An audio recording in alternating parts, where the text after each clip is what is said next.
Yes, they can. But I think we should just ban from the English language the word innovation, because it's just too broad, right? We need to think about what are the types of innovation.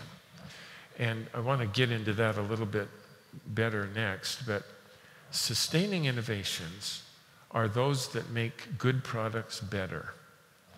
And when you give the responsibility for sustaining innovations to the existing business, they run with it. Because if they succeed at it, they make better products that they could sell for better products to their best customers, you know? And they're motivated. They'll give it the energy behind it.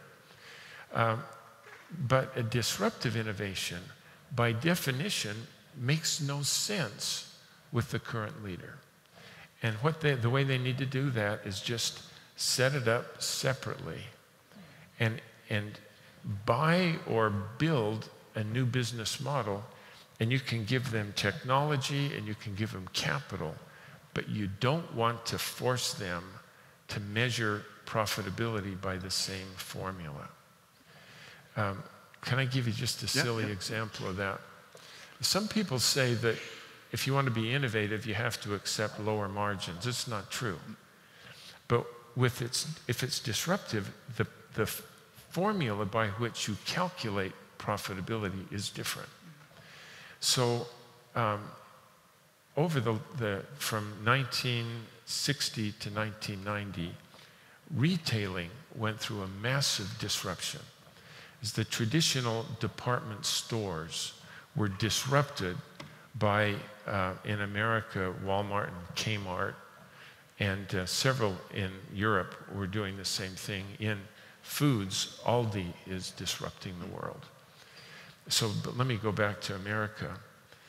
The department stores, the way they made their money was they had to make gross margins of 40%, and they turned their inventory over 3 times every year.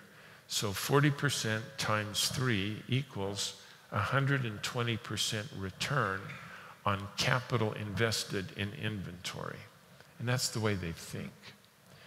When Walmart came at the bottom of the market, their gross margins were only 20%, but they turned the inventory over 6 times every year.